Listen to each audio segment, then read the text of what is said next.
Welcome back to the 25 days of Whiskey Christmas. Today is day 13, December 13th, better known as Santa Lucia Day. Happy Santa Lucia Day to all my Swedish friends and Swedish adjacent friends. Shout out to my mom, whose baby picture is right behind me, who doesn't really like that I drink, but happy day to her anyway.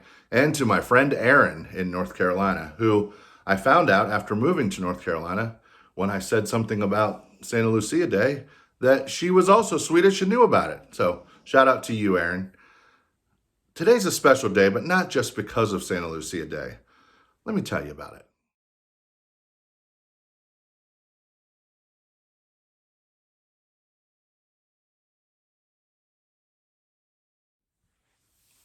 Today is a special day, not only because of Santa Lucia Day, but also because we are going to be reviewing two bourbons. It's actually two different variations of the same bourbon.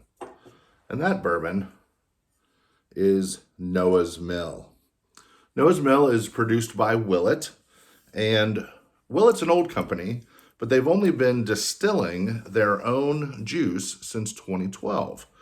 Before that, they and a lot of other companies would source from somewhere else. So what that means is somebody else would distill and then create the actual bourbon before it's been aged, and then people will buy it, put it in their own barrels, charred to whatever level they want, and stored in their own rick houses. And that's what Willet did until 2012. Sometime in the last 3 or 4 years, they have had enough of their own distillate to start bottling their own. Their own White Dog is what it's called. So if you'll notice right here on the back of this bottle, it says distilled, aged, and bottled by Willet. Previous versions of this bottle would say distilled in Kentucky, aged and bottled in Willet. So this is a newer bottle. On the side, this was bottled in February of 2023, which is when I bought this. My old bottle, this is all I have left, was bottled in November of 2016. So this would have been the old stuff. We're going to compare the two today. We did this in a whiskey night that I had at my house, and this was a brand new bottle, and the old got better reviews from the folks that were there than the new. I'm wondering if sometimes bourbon needs to open up after you've had it open for a while. So we're going to try a little bit of both, compare the two, and then go from there.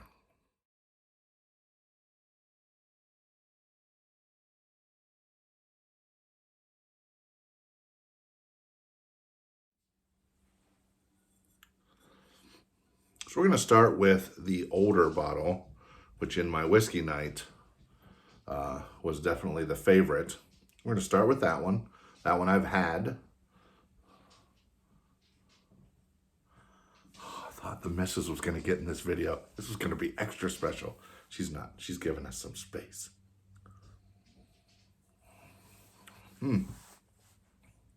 It's nutty, like mixed nuts, but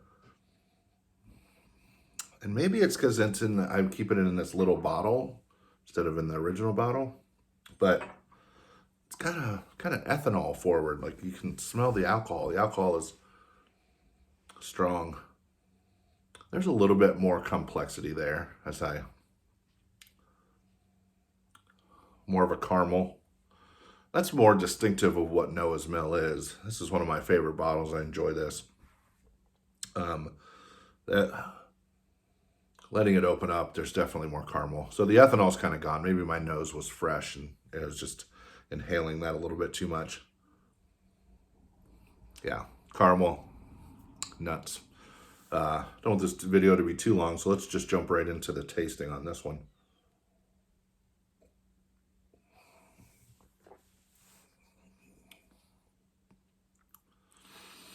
Still kind of nutty, but also a deep caramel.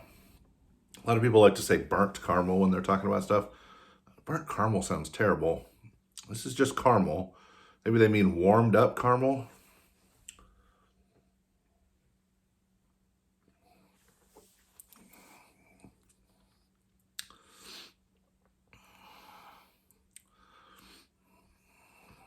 Yeah, this is such a good bourbon. I really enjoy this one. Um, uh, a little fruit, maybe some prunes, maybe. I haven't had a prune in a while, but I feel like that's the kind of taste. Here's the thing. We've talked about legs in a couple videos. We've talked about the body. We've talked about finish. A term that a lot of people use is viscosity. I don't know if you can see that. Do you see how that looks oily? This viscosity, this is still in my mouth. This is coating my mouth. That's one of the things about Noah's Mill, is that it lingers. It is a fantastic lingering bourbon. Yeah, it's gotten definitely stronger with that caramel the more it's sat in the glass.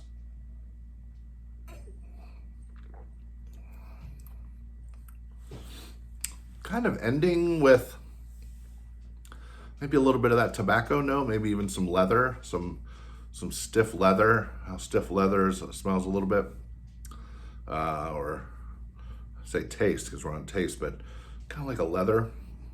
This is so good. It's so complex. It's so varied in what it does.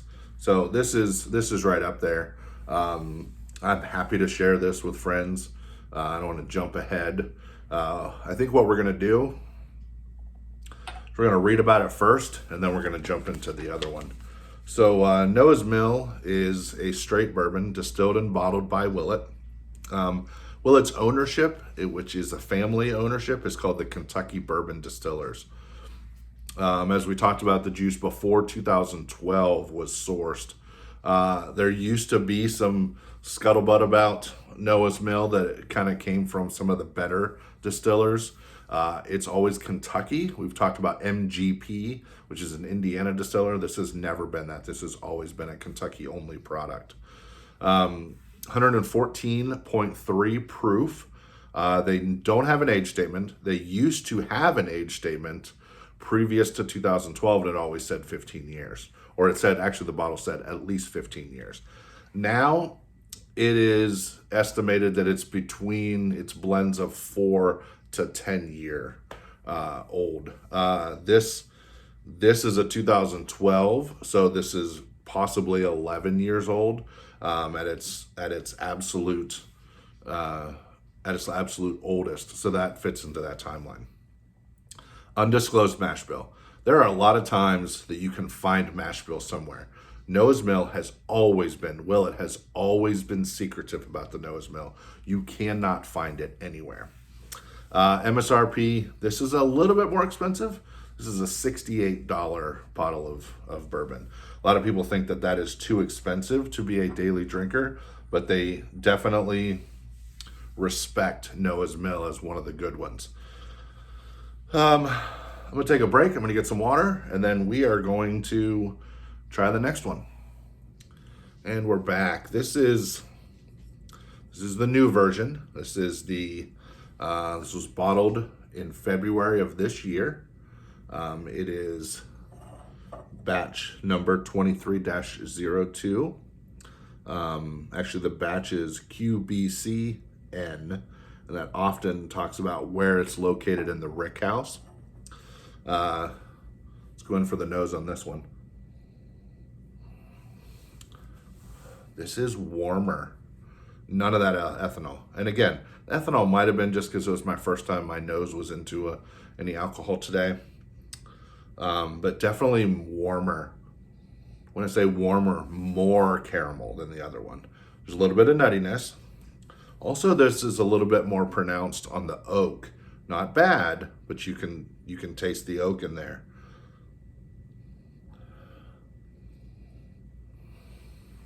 Maybe a little bit of, not just caramel, maybe even a little bit of chocolate. More of a darker chocolate, a little bit bitter. If bitter is a thing that you can smell, it's not uber sweet. Like a milk chocolate can be a little sweet. This is not a sweet chocolate. This is more subdued, but the flavors are there. I'm ready. Let's go in for the taste.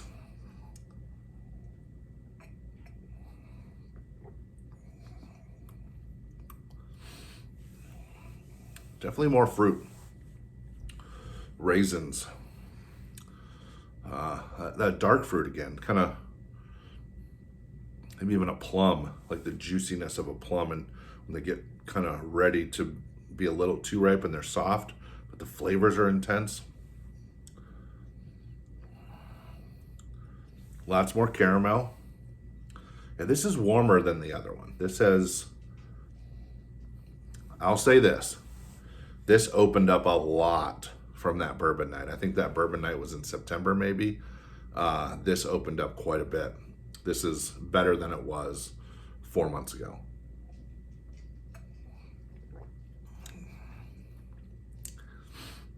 It's got the same viscosity, the same coating your mouth, coating your tongue, coating the roof of your mouth. It almost has a lingering, kind of like graham crackers. I won't border on saying s'mores, but when you think about chocolate and graham crackers and caramel, like it certainly is getting there.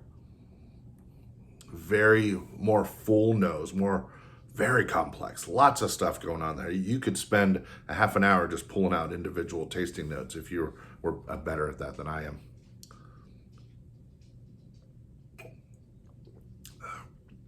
I drank that too fast. Tasting notes. I meant to say nose. There's a lot, but whew, I drank that one too quickly, but it opened up a different flavor. Whew. I'm going to say something that a lot of people haven't said. Willett's distilling their own makes this a better bourbon. This is fantastic. This was already in my top 5 of all bottles. Ranking. Whew. Ranking's a little tough. This might be the first one that I would drink myself. This would probably benefit from a little bit of water, maybe some ice. Just again, for my own taste, where I'm not as high a proof kind of guy. And this is at 114, so maybe watered down a little bit would add to it, probably open up even more flavors. But I would share this with friends. This is also a bottle that if I was trying to impress somebody, I would pull this out and say, look what I have. I looked this morning. Ohio has an availability website. This is not available in Ohio right now. I don't know why. So it's not always easy to get. I think it's easier to get if you're in Kentucky. It's not always easy to get here. In fact, you cannot buy it in this state right now. So